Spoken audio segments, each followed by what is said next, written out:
Welcome, ladies and gentlemen, to your second The Real Forno Show of the week here live on the Vikings First and SKOL YouTube channel.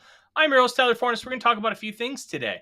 There's been a lot of discussion about quarterbacks. What happens if the Vikings don't get a quarterback at the top of the draft and they take one in the middle rounds? We're going to talk about those guys today. We're also going to talk about my mock draft that released this morning on VikingsWire.com. And it has the Vikings making a huge move to go get that quarterback. So it's kind of a dichotomy here, but we're going to have a little fun here on this beautiful Wednesday afternoon. Welcome to the Real Forno Show. Welcome to the Real Forno Show. Managing editor of the USA Today's Vikings Wire. Betting and college football analysis for the Fantasy Points website. Publisher of Substack Run and Shooter. Host of The Good, The Bad, and The Hungry on the Voices of Wrestling Podcast Network, as well as a founding member of Vikings First and SKOL. Welcome to the Real Forno Show. I am your host, Tyler Forness. Publisher of Substack. Oh, there we go. We're having some fun here host today. Of the good, the bad, and the I can hear the intro for a second time in my AirPods. So can I. Hey, there we go. Dave has fixed everything. Oh, nope, that's just my AirPods being out. But we're here to have a little fun. And Dave, you're back up in your normal spot, top right corner. Oh. We're going to talk quarterbacks today. Yes, we are. It's gonna be fun.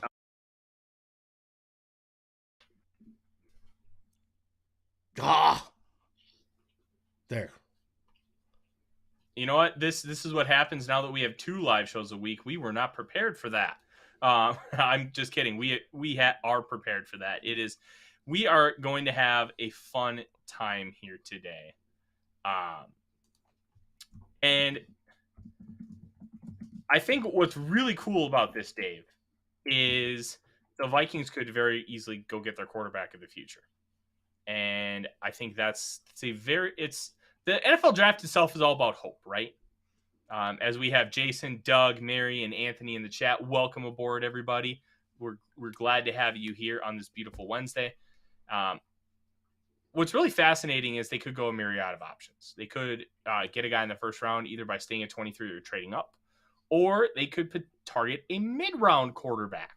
And those are the guys we're going to really focus on today. I know, Dave, you and I were talking about Hendon Hooker earlier today about what he is and where he could potentially go. And did you have a chance to look at that tape yet, or did you have too much going on? No, that is scheduled for tonight. I will turn it on. It's usually when my brain starts to shut down about 10 o'clock. I'm working on artwork, and I'll turn it on and check it out, and look up and look down and look up and look down, and we'll see how it goes. But I am curious to see how he plays. Yeah, I'm very curious too, to hear your thoughts, because obviously we're 2 different people, and everybody knows my thoughts on Hooker. I don't see it. We had Doug Farrar, the managing editor of Touchdown Wire, on the show last week to talk about it, because he wrote a very contradictory piece to the one I did for Zone Coverage, where he talked about how the offense itself is not a bad thing as far as translating to the next level. I think Doug's an incredibly smart guy, and quite frankly, smarter than me. I don't completely agree with all of them, but I can at least see his vision. I can understand the vision and where he's coming from. And I think that makes a lot of sense. Stampede in the chat, welcome. I'm just going to spend the next half hour hating on Will Levis just for you, and I hope that's okay. Quentin Johnston's a developmental quarterback now. He's a wide receiver. I like the gusto, though. I really do. But when it comes to Hooker, I want to see. Yes, he's old. He played in a system that doesn't translate, but I'm going to look for traits. Does he make his reads? Can he move in the pocket? Can he feel pressure? Does he throw in the right areas? Is he reading the defense? It should be obvious. One of the things, does he have eye discipline? Is he staring down his receivers, or is he looking off and getting safeties to move on what he does? And if it doesn't show up on tape, not a chance. Mm-hmm. And I think that's what is really fascinating. Hooker, if he was healthy, I think he'd be able to answer a lot of the questions that you have about him a little more. But most of the questions you have with him are mental. Outside of that knee injury, it's, can you do X, Y, and Z in a pro style system? And I think what's curious is you don't have to be able to do full field reads right away. You need to be able to do them eventually. Jalen Hurts, mostly half field reads. He can now do full field. Heck, It's Dante not great. Culpepper started half field reads. Mm-hmm. And you can do a lot with half field reads initially while you continue to build the profile. And something I've talked about with Quentin Johnston, you focus on a couple things he's really good at. Once you get past what he's really good at, you can continue to develop those other things. He has a path for success right away with a path of even greater success down the line. I think it really accentuates some of those things, Dave. And you don't have to be great at everything right away. I need to see a path. I don't have a path for Hendon Hooker to be able to do full field reads. I haven't seen enough of Hendon Hooker to believe he's going to be great at full field reads or can do them, because I haven't seen it, and I haven't seen enough. Doug Farrar disagrees with me. I respect that. I don't agree with that. And I think that's where we can draw the line there. Doug talks about being tired trading back. I find that interesting. I don't disagree with you, but I think it's all about context, right? I don't want to trade back like Rick Spielman did when he ended up taking Alexander Madison with the last pick of the 3rd round. Don't just trade back. Oh, I want a couple more 7th round picks and I want to pick 15 times. No, don't do that. But yeah, why are trade you back to get guys you're going to cut anyways? No, that's a waste. Mm-hmm. Yeah, I think I like the idea at a certain point. You, like, if you have so many depth issues that you take like 7-8 picks on day 3, because you can basically fill out a special teams roster with potential to hit the jackpot on 1, maybe 2 of those guys. And jackpot meaning starter. If you can get 2 or 3 starters on a day 3, that's a home run draft. That's a grand slam.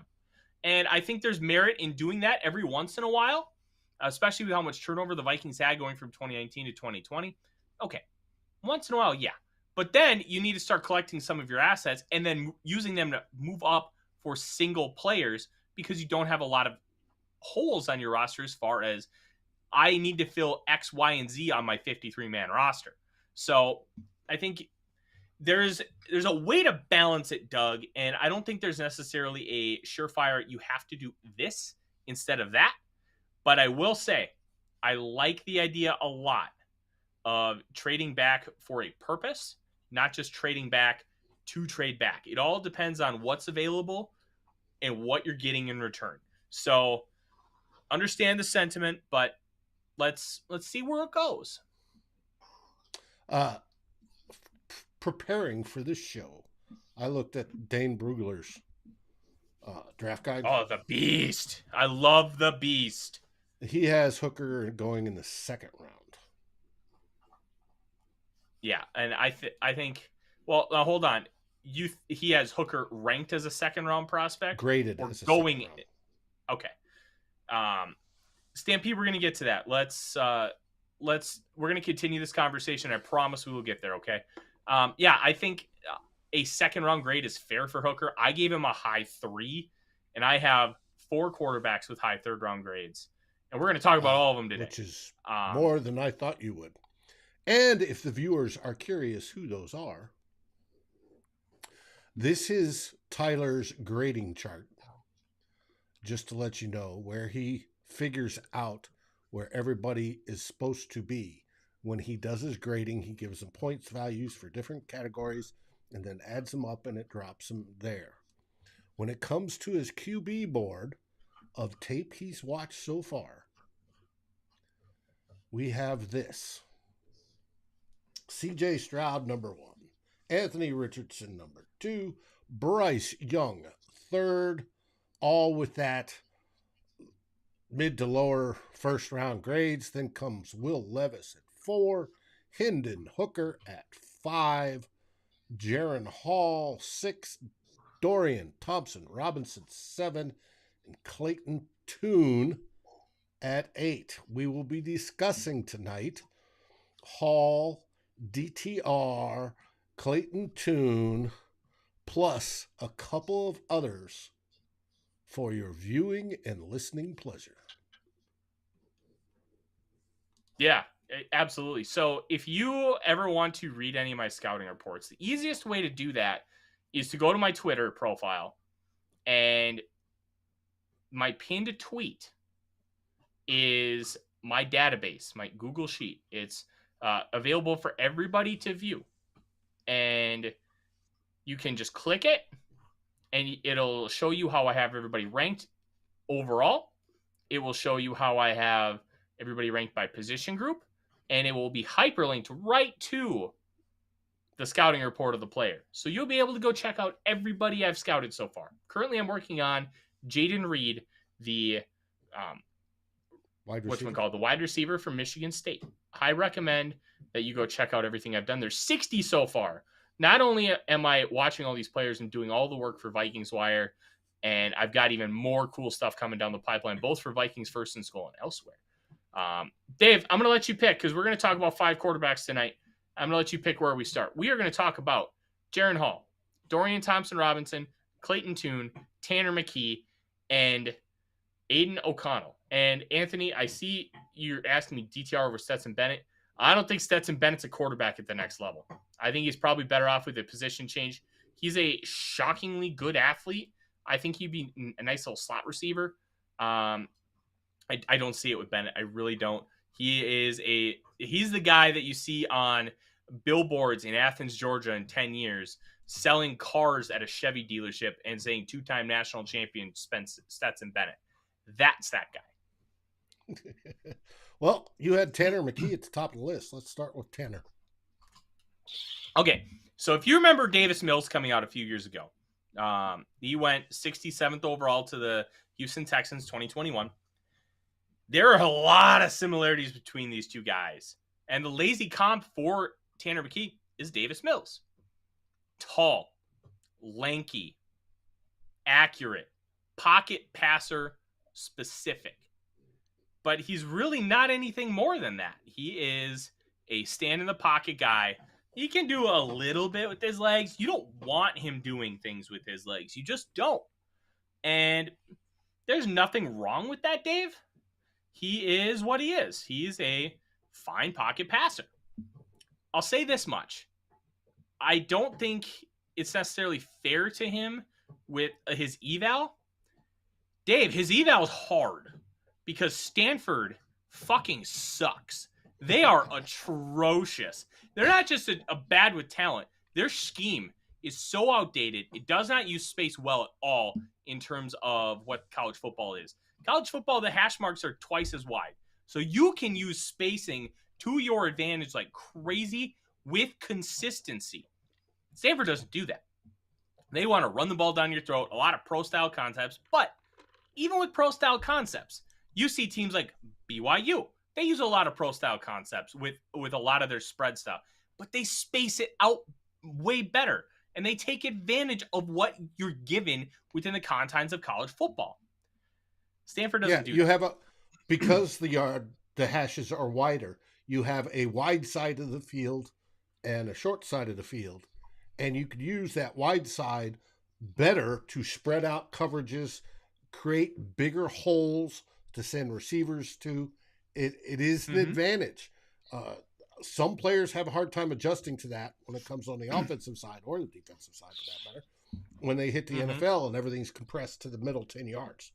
Because there isn't that much room. The only way to spread in the NFL is sometimes wider alignments, and good offensive lines, we'll get into my expertise, will do that sometimes. They'll take advantage of it, and they'll sneak their splits out a little bit further to see if the defense will come with them. That helps a running offense quite a bit if it's a man-on type deal because it widens the holes just a little bit. They also use it. You'll see Kevin O'Connell using to widen things out. He'll put people in motion, and it's usually as an indicator or to move somebody. So there's a huge difference between that and then being parked way over here to start your play and having all this room, to plan a play like in college. Yeah. That's part of the reason why his eval is so difficult, Dave. When I look at Tanner McKee, I think he is a mid-round guy. He can run a quick game, but when the pocket collapses on him, what is he going to do?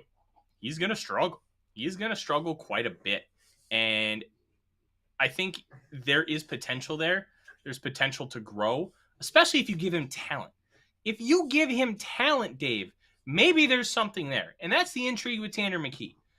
Mike Renner from PFF in one of his first mocks of the calendar year gave Tanner McKee to the Minnesota Vikings at pick 23. 23? I didn't like that at all. PFF is significantly higher on McKee than everybody else. Now, what does that tell you? It tells you that they're looking at some kind of analytical advantage, right? Because that would be the first thing that pops into my head. So kind of took a look. Like, I'm not a big Tanner McKee guy. I have not, in all fairness, studied his all-22 yet. And I'm hoping to have an opportunity to do so. But I'm out. I just... In this day and age, unless you are... Like, I thought Carson Strong was more of a transcendent arm talent last year. There were outside factors that kept him out of the league. And I understand that. We were told multiple things about his knee. A lot right, a lot wrong. That whether it was good, whether it was bad. We had some very weird information coming out about that. And then there were some personality issues with him. None of it was arm talent. And I think that's the really tough part about the Carson Strong evaluation. At the end of the day, it's a miss for me. I'm not going to parse my words about that. But understanding the why behind your misses can help you grow. Like, I don't think he has the type of arm talent and elite decision-making to be able to overcome some of those issues with mobility. And to me, that's the difference. Well, and is there a place for the pure pocket passer in today's NFL? Answer is yes. Yeah. But they seem to be moving away from it a little bit. And with the pure pocket passer, you hope he has awareness, pocket awareness. That's the GOAT, Tom Brady. That's his best feature, is he knows how to use just slight movement to his advantage, whether it be with his blocking or to move out of the way of an oncoming rush. And because he's always been a pocket passer. He wasn't considered a mobile quarterback, even though he could run on occasion. But can you do that in today's NFL? Yes. Kirk Cousins is that.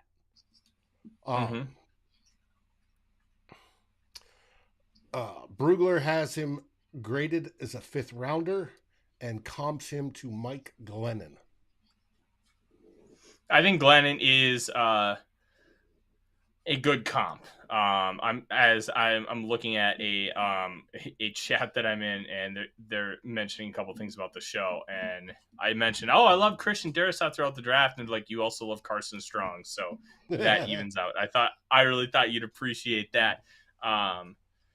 Yeah, it's a very interesting. The Glennon comp, I think, works. I think they play a similar style of football. Yeah, it doesn't scream a guy you want as your developmental quarterback, right?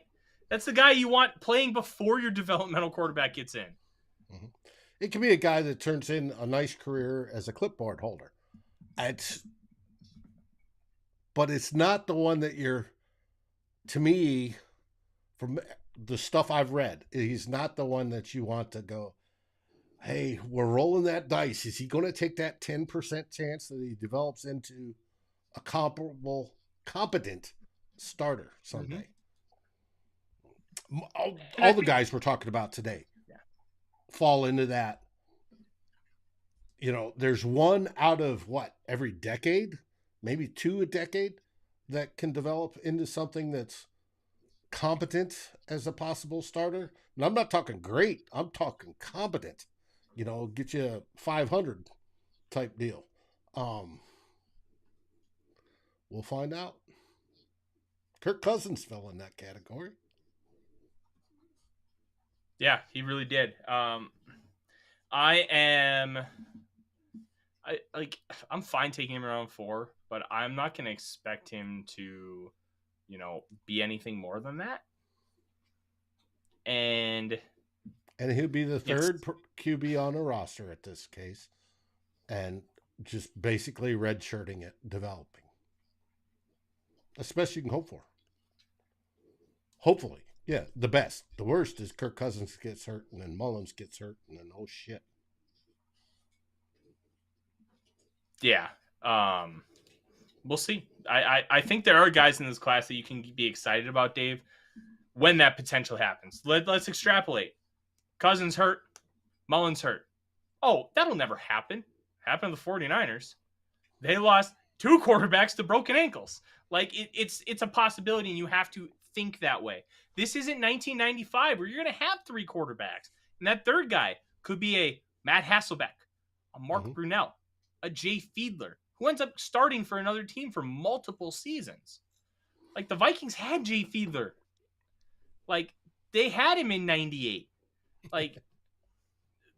That's something that you need to be aware of and prepare for. So, let's start with the guy that's become very popular amongst Vikings fans. That is UCLA quarterback Dorian Thompson-Robinson. What do you know about DTR, Dave? Tall, lanky. Has some plays everybody thinks he's a first rounder. Other plays they don't even think he's draftable. Yeah, it's very weird. Hi, Odie. Oh, now you want to play? You literally didn't want to play all day, buddy, and now you have energy. You're such a little turkey. Yeah, well, Dad can't play. He's doing a show. You're making his live viewers be like, what is going on? So Dorian Thompson-Robinson, I think that's the best way to describe him. Inconsistent. Some plays he looks like a bona fide megastar. Some plays he looks like a bozo that should be playing in the USFL as a backup. It's consistency is by far his biggest issues. And Thadir says it right there. 5th-year senior that still has issues. It's not just that he's a 5th-year senior, Thadir. He's a 5th-year senior that was a 5-year starter. He started all 5 years. That's a red flag right there. You still have these kind of issues. But he did show improvement. He has some bozo moments, and a lot of that has to do with disguising coverages pre-snap, where he doesn't see, his biggest thing. Somebody pointed out to me, and I can't remember who it was, so if you're listening, let me know. I will gladly give you credit. It mentioned that post-snap, if a linebacker is at the line of scrimmage, and then they bail out in the zone, he misses that guy a lot. So I'm like, okay, that's interesting. Let me watch and let me see if I can find it. Oh, yep, that's definitely a thing. He was 100% right. And that stuff I think you can fix in time, but he's 23. He's a 5-year starter. You have a lot of reps. The whole you can't teach an old dog new tricks. The one thing that's really intriguing about a guy like Anthony Richardson, 1-year starter, 13 total starts, and he's 20. Mm-hmm. You have a lot of time to be able to iron stuff out because there's not as much invested. One thing they talk about, quarterback coaches, when you talk about changing your throwing motion, you throw on an average day, at practice. Sometimes you'll throw 200 balls. Okay, so let's say you throw 200 balls a day, 4 days a week. That's 3,200 balls a month, about on average, right? You're throwing 3,200 passes a month. It takes around 10,000 throws to change the muscle memory for a new release. So there you're talking about 3 months of nonstop throwing you the new release to retrain your muscle memory, okay? It's a lot easier to do when you have less than 400 college attempts. When you're DTR and you throw them for 11,000 yards, Dave, that's significantly harder. And I think that's where some of the really frustration and hesitation with a DTR pick comes in. Because how can you expect him to grow in the areas that he's been deficient pretty much his entire career. How can you expect that to change now? And I really don't have a good answer for that. I don't know. Brugler has him as a 6th or 7th rounder. So Yeah. Into the 6th, early 7th. Okay. I gave him a 3. And a 3 to me in quarterback terms says I think that this guy could potentially be a spot starter, maybe a little more, but most likely a capable backup. And I think DTR can be that because he's got the legs. And you know what? I'll be honest. I don't know what Brugler thinks of a 6th round pick at quarterback. I don't. Because quarterbacks are way different than like a wide receiver. You're picking them in round 6 for a different reason than you'd be picking a wide receiver. Like it's just such a different world. And I think a 3rd round of value at quarterback says, oh, maybe I can trust this guy to start a little bit. But can you trust this guy as your developmental option? There are drives where it's like, wow, I want to take this guy in round 1, like we talked about earlier. And it's like, okay, this is why we're not talking about this guy, because he's got what is commonly referred to in my circles as the bozo gene. Remember Case Keenum? He had the bozo gene, where like the Minneapolis Miracle, he was just calculated, cool, calm, collected, and then he throws that absolute like just lemon up to Stephon Diggs, gets picked easy, and they end up getting a touchdown out of it. That's the bozo gene. Like DTR has the bozo gene. So how do you retcon that? How do you figure, okay, can we get this out of him? What can we do to fix it? What can we do to work around it? I don't know if he's ever going to be able to get to a point where you can trust him starting for multiple games or even be your guy. But there's obviously talent there. It's all vision. It's all processing. And in the end of the day, it's mental. Some guys can fix that. Some guys can drastically improve with that. Some guys can't. Right. In fact, I would argue most guys can't. And that's why quarterback is so hard. When we talk mental, we're talking processing capabilities. You're taking the visual information that comes in your eyes, right? Which is not just what's straight ahead of you, but it's also in your peripherals, what's going on, right? You're taking that, you're turning that into, all right, what am I seeing? Even if it's out of the corner of your eye, do you see something flash open, a spot of green? And you know, because you've learned it, that you've got a wide receiver, tight end, whatever, that's going to be there, and you don't see any of the opposing colors, so you know that you can keep looking this way and then turn and throw, making the correct decisions. This also goes with when you drop back. Are you feeling guys coming in? Because it's hectic. Offensive line and defensive pass rush is just a melee of bodies slamming each other and trying to move each other around, and everything's flying. You're trying to focus downfield while all this is happening, anywhere from 6 feet, 9 feet, up to 3 feet in front of you. Stay aside while you're still focusing, but looking enough to know that I need to move. And all that has to happen in your head, and you've got to figure out how to do that. Some people just don't have that skill. Yeah, can you practice it? Yes. Can you work on it to make it a little bit better? Yes. But can you ever get as good as you need to be? A lot of people don't. It's hard. It is really hard. In anything you do, right, that takes coordination and seeing and reacting, all that takes time, because it takes time for you to see something and then react. I mean, it's maybe fractions of a second, but it takes time to do that. Whether you're fighting, sparring, whatever, some guy's getting ready to throw a punch and you see that shoulder come up, you need to register. I just saw the shoulder move. I need to come up with a block, right? It's all that's got to be automatic. And to make it that way takes a while to do. You've got to be trained well, and you've got to have a natural talent for it. And whether he does or not, I don't know. It'd be a heck of a job by Coach O'Connell and our quarterbacks coach if they could turn any one of these guys into that sort of person. But like I said, there is the off chance. It's like one guy every decade that is, below 4th round or lower that can turn into somebody.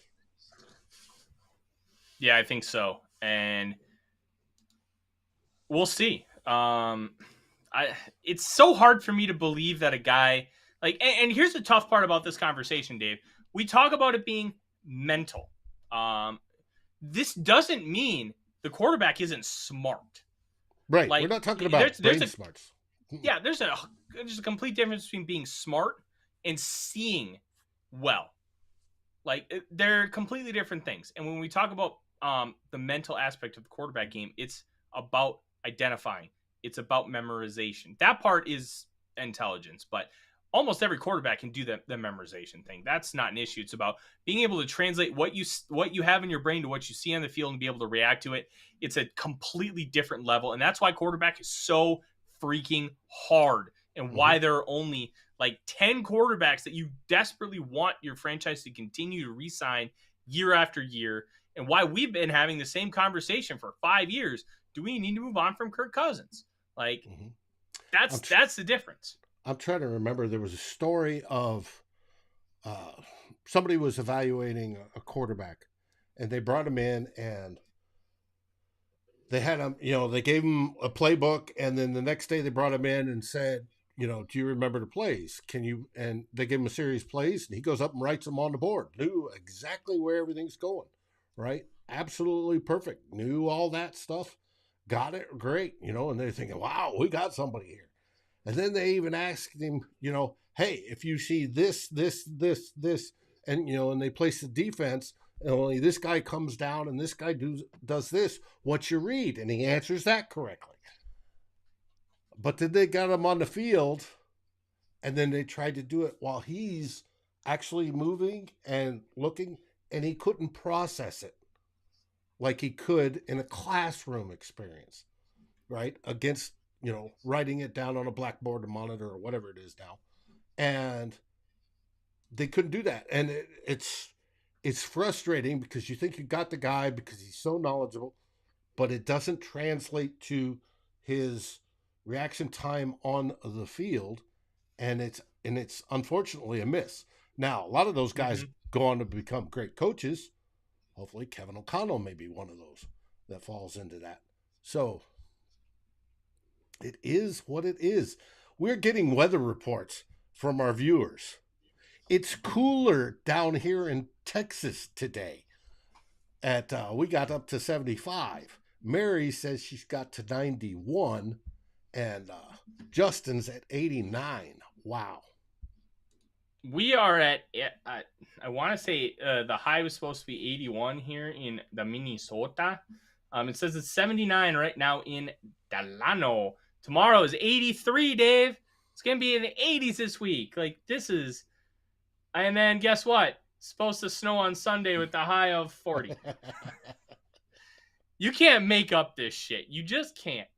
All right, we have 3 more quarterbacks to get to, and then we're going to talk about my mock draft from earlier today that released on VikingsWire.com. Let's talk about Aidan O'Connell. Okay. Kind of a weak-armed guy. A distributor of the football. This is the better version of Brock Purdy as far as arm talent. Right. Does not have the strongest arm, but can throw it accurately, makes good decisions, has a little bit of that bozo gene, a.k.a. Tong brain. But at the end of the day, he's fine-ish. I just don't think he has any kind of plus trait that gives you hope that, hey, maybe this guy can be something. And people are talking about him. I love Jake Haener, and I've talked about him here before. I love Jake Haener, and I would love for him to be good in the NFL. I just don't think he will be. I think he's Chase Daniel. He's going to be in the backup for 15, 20 years. He's going to make a lot of money being a backup for 15 to 20 years.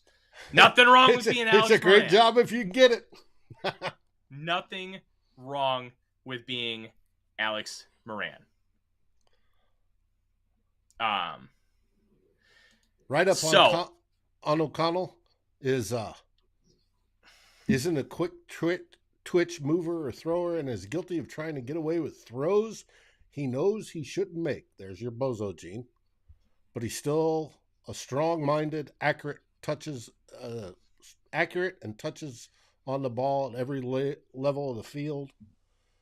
Could be a capable backup in the NFL, projected as a 4th rounder. Yeah, I don't want to take that with the position the Vikings are in. I'm not taking the guy in the 4th round to be my backup. I'm just not. I want more. I want potential for more. Well, and we're talking about developmental guys that could be the quarterback of the future.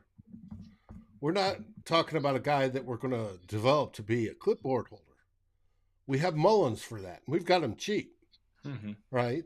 Now, yeah, a rookie would be cheaper, but I'm going to trust Mullins a lot more because he's got game time experience and he has started, and he could win at least half of them. You get a rookie for development. No, that's a luxury at that point. We need to be looking at quarterback of the future because Kirk Cousins will not be on this team when he's 70. Yeah, it's tough. But yeah, I'm out on O'Connell. The two guys I really want to talk about that I think have the most intrigue of this group outside of Dorian Thompson-Robinson. Let's start with Clayton Tuen. Houston, very productive over the last 2 years. 70 touchdowns, 20 interceptions in a very high-octane passing offense. They threw the ball a lot. They did not run the ball. Really maximized Tank Dell's effectiveness. There was a game against SMU. It was like 77-63 at the end of it. That game was fun as hell to watch. Tanner Mordecai from SVU had 10 touchdowns. Clayton Tuen had 7. It was just incredible. Just no defense. They just went back and forth, back and forth, back and forth. Tuen has a good arm. It's not great. He understands how to get the ball down the field. He understands he can see the field relatively well. He is a air raid run and shoot guy. He will make throws that his arm can't cash. And that's where he gets into trouble with some interceptions. I believe that you can kind of coach some of that out of him, especially if you put him in the right system. Thomas, welcome to the show. Thanks for being here. But I think he doesn't have plus arm talent. He has good arm talent. He has Kirk Cousins level arm talent. It's fine, but you're not going to brag about it. You're not going to be excited about seeing Kirk Cousins chuck the ball all over the field. It's capable. And I would. That's not. I think Kirk has a good arm. Yeah, but it's nothing to brag about. It's not throwing. It's fine. It's not throwing through brick walls, and it's not throwing, 70 yards down the field. But it's a good arm. Tuen can make the opposite hash out route. So can Kirk Cousins. Mm-hmm. But it's for them, they need a little bit better timing, and they need to put all their weight behind it. It's a combination of things, Dave. It's not just being able to drop back and just throw a piss missile. It's tough. Would you say he may not be excel in everything you want a quarterback to do, but he's more well-rounded, decent in almost everything. Not great, but yeah, I think well-rounded. I think is an interesting one. He has some legs too. You're not going to design runs for him, but you're going to trust that if stuff happens, he can eat up 10 yards with his legs. Like Brett Favre and Aaron Rodgers have been elite at that. Mm-hmm. They're not runners, but you give them 20 yards of space, they're going to gash you, and they're going to take that. I think that's the kind of runner Clayton Tuen is. NFC Championship game. Yeah, well, his ankle was shot, but we won't go there. We don't need that kind of pain today, Dave. All right, sorry. Yeah, I know. I'm well aware. I almost drank an entire liter of Jägermeister that night. It was a rough one. Biggest thing here, though, I think Tuen's a guy you can develop, but the tough part is you don't really have plus traits. And that's kind of a common theme with a lot of these guys. I like him. I don't love him. If he's available at 119, I'll take him, and we'll see what we can do with him. Because if you can get a guy like Kirk Cousins to develop as a fourth-round guy and eventually be a starting quarterback, I think you could do that with Tune. It just wouldn't excite me. The next guy, the last guy we're going to talk about, Dave, Jaren Hall. That excites me. I love Jaren Hall. I've loved Jaren Hall since last September when I watched him in the Holy War against Utah. Now, Hall is older. He is 25. He is a younger 25 than Hendon Hooker, both chronologically and also play. Hall served a 2-year Mormon mission. He went to BYU. You can put 2 and 2 together. He served that Mormon mission, and then he arrived on campus in 2018, class of 2016. Okay. And Hall has dealt with some minor injuries, a high ankle sprain. He practiced all week in Mobile with it. He struggled. I talked to him about it, and I asked him, like, I've noticed that one of the things you're great at BYU is you could drop the ball in the bucket. But notice some of these timing routes, it's just kind of off. Like, how hard of an adjustment has that been for you guys? Since other than Puka Nacua, you have never played with these guys before. He's like, I'll be honest, it was a struggle. It was tough to acclimate and to be able to do those kind of things. But we're working on it. We're going to keep improving every day and try and get better. And he did. But his plus is his athleticism and his ability to just drop the ball in a bucket. This guy, if you put a bucket 55 yards down the field, he could hit that bucket easily. Hall is just that good at laying it up. Deep ball, fade routes, like, he's phenomenal at it. He's not perfect in reading the field. He's only 6 foot and 1/8 inch tall, so he's got a little bit of that height concern. He's a little bit shorter than Baker Mayfield for comparables, but he's got a good arm. I'd say it's a little bit better than Clayton Tune. He can make all the throws. He's played in a pro style offense with real pro style concepts, including Y Leak, which is a famous one made famous by Kyle Shanahan. If you remember, there's the game on Thursday night against the Seahawks. Brock Purdy fakes a screen to the right, screen to the left, turns around, hits a tight end wide open for a 30-yard touchdown. Jaren Hall has that play on his tape against Oregon. One of the better defenses in college football because it's a Dan Lanning defense. I believe in Hall more than most people. I love his ability to do a lot of the little things. He can create outside of structure. He can throw on the run. He can do some of those plus things. He doesn't have the superb arm talent you want, but he doesn't turn the ball over very much. 20 touchdowns, 5 interceptions in 2021, 31 touchdowns, 6 interceptions in 2022. And that wide receiver room dealt with a disgusting amount of injuries that really did not help Hall be able to kind of take his game to another level. And I love what he's able to do. I think you can develop him. 25 is old, but it's a younger 25 based on the reasons that I mentioned earlier. If you want more info on Hall, Dave, I did write a piece for Zone Coverage that came out this morning. If you go to zonecoverage.com or you can check out my Twitter feed, you can find them there. I love Jaren Hall, and I'm not afraid to, kind of pound the table for him in the middle rounds. Brugler likes him too. Says he's a cerebral, dual threat passer with above average control and efficiency in his process. But his average arm talent, short stature, and injury history are potential roadblocks. So, where does he have him as far as a grade? Third round? 4th to 5th. I'd say that's fair. I would take this guy starting back into the 3rd round. Kind of think just past where the Vikings are at. I think that comp pick range is about where you start. Fringe top 100. I'd feel really comfortable taking him at 119. I'm a big Jaren Hall believer, but it's okay. The 25 thing, it's a lot different for me in the 4th round than it is in the 1st round. 1st round, you better be ready to go if I'm drafting you at 25 years old. I think Hall's got tools to work with. And at the end of the day, I think the dual threat ability with Hall, he makes a good backup. And I think that is where the difference lies, Dave. Could All be. right. Any questions about these guys before we move on to my mock draft and a couple things I want to talk about there? They're like we said at the beginning, these are middle round guys.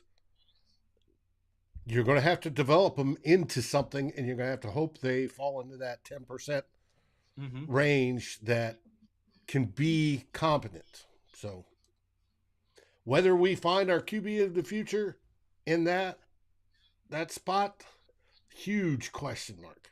Huge. Whether they gamble and do it or not. I mean, you always want to take the chance. Vikings need to draft a quarterback every few years, no matter what, period. If not every other year, just to develop. But we'd love to have that replacement for Kirk Cousins. Even if Kirk plays this year. Please. It'd give us all a little bit of comfort knowing that, hey, the next guy is there. And that's why in my mock draft today, I actually explored the idea of the Vikings moving up to 3. Because there's a report on Monday that the Cardinals had received offers from conversations. Sorry, they've had conversations with at least 6 teams that remained unnamed about the 3rd overall pick. It wouldn't shock me if the Vikings were one of those. Actually, I would borderline guarantee the Vikings were one of those. But here's the thing, Dave. Conversation could just mean conversation. Mm-hmm. If you're not having a conversation with a potential option, you're doing it wrong. Kwesi should be having conversations with all 31 teams about potential moves. That's the general manager's job. That doesn't mean you have to act on those conversations. And I think that's where the difference is. There could be real interest for the Vikings to move up. The Cardinals could just be like, we're not going to 23. And then that's the end of that. Like, that's where some of these things are. Now, the trade with the Lions, it came out that the deal was pre-negotiated. So, hey, X player is off the board, so we're going to make this trade. And for the Lions, if X player is on the board, we want to make this trade. So if both variables are filled, we know the Vikings like Garrett Wilson. Garrett Wilson was on the board, they would have taken him. I believe the same was about Chris Olave. I have not heard that officially confirmed yet. But Jameson Williams is on the board, so they traded him. They traded the pick. When you look at all those things, like they're pre-negotiated trades. But it doesn't necessarily mean a conversation comes through. You want your GM, like you said, to be doing that, to be lining things up, to asking all the what-if questions. What if a player we want falls here? What do I do? Well, we're going to need to move certain people or do certain things, so how can I facilitate that? And there's a possibility of a 3-way trade that's happened before. It's rare, but you've got to pre-negotiate those, right? All right. Mm-hmm. Arizona doesn't want the number 23 pick, but if I trade with, picking a name off my head, Baltimore, and move up and give them, they want the 23, and then now I'm sitting in their spot, and Arizona's willing to take their spot, and you're doing a 3, and you're blowing up the computers and smoke's going everywhere. That's cool too. So, as long as everybody's happy. And you got to know in these trade scenarios, before they're consummated, everybody's got to be happy and cool with it. And, every time we see a trade, somebody is happy there. I mean, on both sides, they think it's best for them. We may not be as fans, but they do. The organizations do. Yeah, I agree completely. Last thing, though, I did have the Vikings trading up to 3.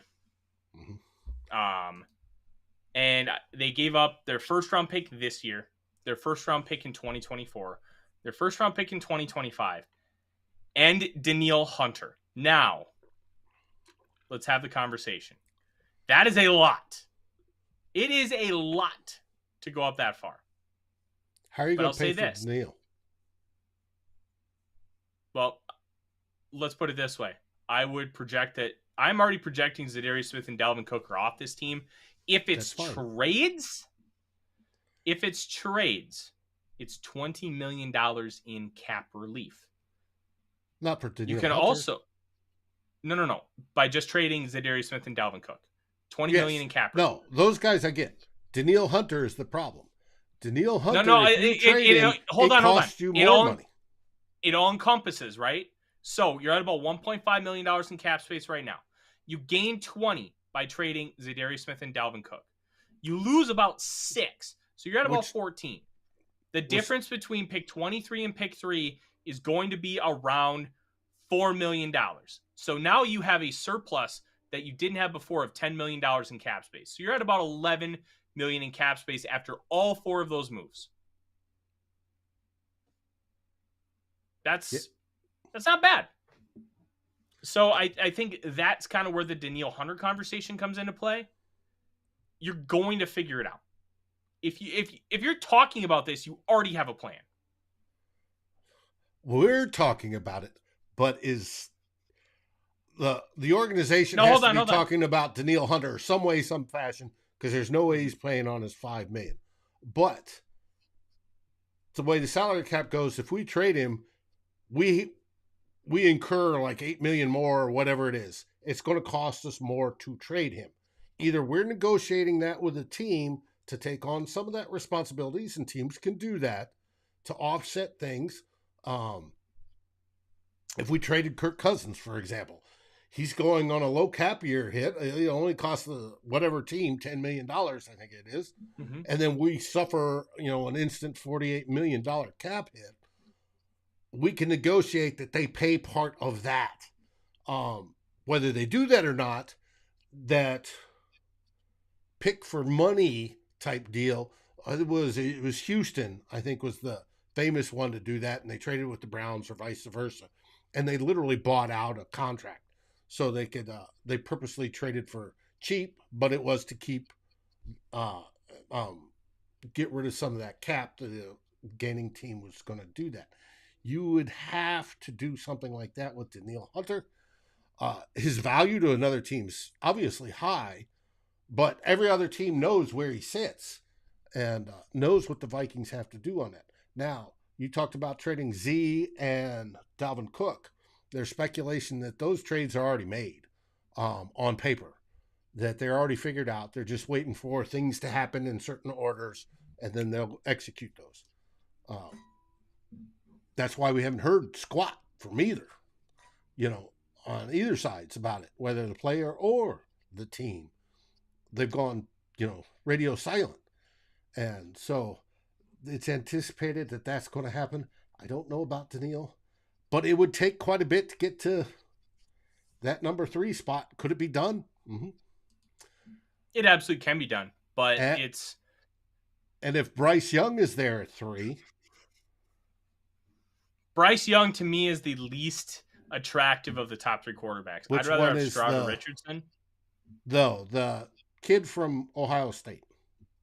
That's CJ Stroud. CJ Stroud. Stroud is there at 3. You run up there. I do the same thing for Richardson, but Young I have more hesitations about, but I would still be comfortable making the call if he's the last one available. And you believe in that guy. Well, I believe in Stroud and Richardson. Mm-hmm. Yes. I believe in Stroud and Richardson more than Young. That's a me thing. Some guys believe in Young more than all those guys. I know I'm far from not the only one. The top 3 of this quarterback class is very interesting. But I think Stroud is the best. Dennis he says, how about the obvious trade out of round 1? That most likely, if I was wagering, a fine whiskey, Dennis, I think that's probably what's going to happen on that Thursday night is we're going to trade out of round 1. Mm-hmm.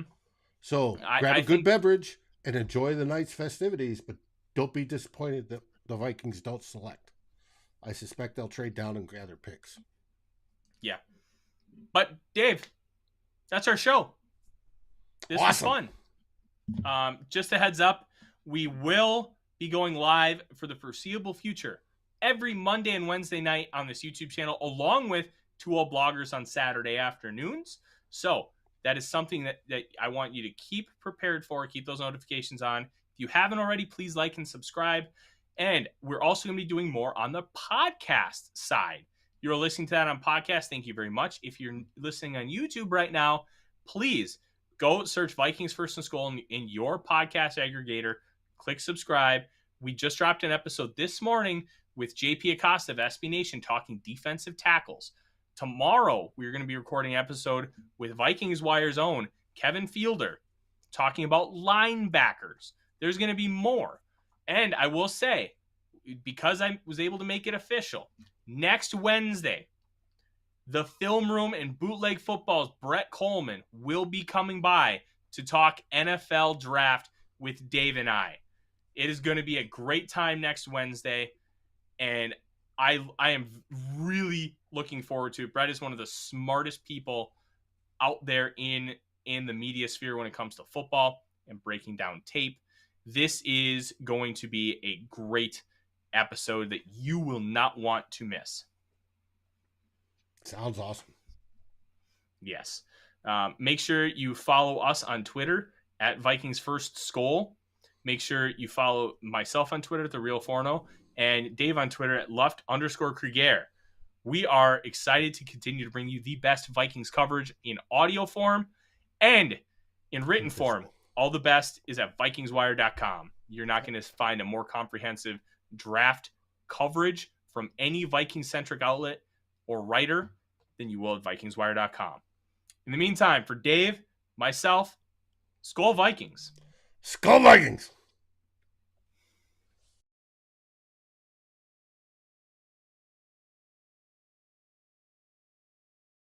And ring the bell to get notifications.